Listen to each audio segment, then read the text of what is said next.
असं भरलेलं ताट पाहून तोंडाला पाणी सुटल्यानं त्याला संडे स्पेशल मस्त कोलंबी मस्त फ्राय आणि कोलंबी रस्सा करून घेतलेला आहे. त्यासाठी कोलंबी मॅरिनेट करून घेतले, हळद मीठ हिंग मसाला वगैरे लावून छानपैकी फ्रीजमध्ये 2-3 तासासाठी ठेवून दिली होती. आता ती काढून घेतलेली. त्याच्यासाठी मी मस्त की ओल्या नारळाचा वाटण करून घेतलं. तिथं बघा नारळ खवून किंवा किसून घ्या तुम्ही, मिक्सरला बारीक वाटून मस्त की हळद मीठ हिंग मसाला लावून घ्यायचा आहे.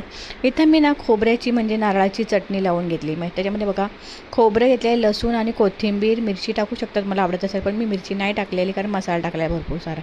कोकमचा अगळ लागून घेतलेला आहे छानपैकी आणि छान असं वाटण मिक्स करून त्याच्यामध्ये कोकम आगळ हळद मीठ हिंग मसाला पुन्हा टाकून घेतलेला आहे आणि छान असं मस्त मिक्स झाल्यावर मस्त अशी फ्राय करायला घ्यायची.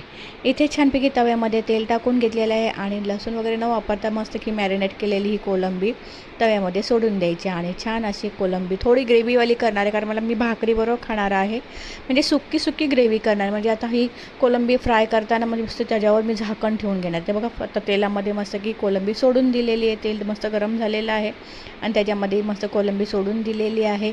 अशा प्रकारे सगळ्या सोडून दिलेले आहेत आणि मग त्याच्यावर झाकण ठेवायचं. मग त्याला आपोआप पाणी सुटतो आणि त्याच पाण्याचा म्हणजे छानपैकी रस्सा येतो ना, तो ग्रेव्हीवाला मस्त की कोलंबी छान लागते. थोडंसं पाणी तुम्हाला पाहिजे असेल तर तुम्ही टाकू शकता, म्हणजे मसाला जळणार नाही. थोडंसं पाण्याचा हपका मारायचा आणि छान अशी ग्रेव्हीवाली कोलंबी तयार होते. ही कोलंबी बघा किती छान शिजलेली आहे. आतून शिजण्यासाठी थोडं झाकण ठेवायचं, म्हणजे आतून बाहेरून छान शिजली जाते. आणि असा थोडा रस्सा पाहिजे होता म्हणून थोडं मी पाणी टाकून घेतलेलं आहे थोडा मागून आणि छान अशी ग्रेव्हीवाली थोडीशी मस्त तवा फ्रायची कोलंबी करून घेतलेली. ही कोलंबी करून मस्त भाकरीबरोबर चपातीबरोबर कशाबरोबर खाऊ शकता, अगदी भाताबरोबर खाऊ शकता.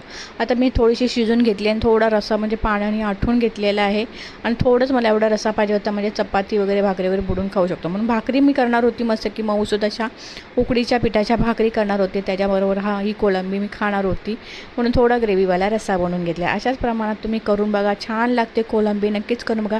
साधी सिंपल रेसिपी आवडल्यास लाईक शेअर सबस्क्राईब करायला विसरायचा. इकडे भरपूर साऱ्या 14-15 मी भाकऱ्या बनवून घेतलेल्या आहेत, गरमागरम अशा भाकऱ्या करून घेतलेल्या आहेत आणि इथे ताट आपला तयार झालेला आहे. कसं वाटलं कमेंटमध्ये सांगा. मग या जेवायला मस्त की जेवण तयार झालेलं आणि ताटही सजून दाखवलं आहे. कोलंबी कशी वाटली तुम्हाला तवा कोलंबी नक्कीच कमेंटवर सांगा. आवडल्यास लाईक शेअर सबस्क्राईब करायला विसरायचं नाही. पुन्हा भेटू, तोपर्यंत बाय बाय.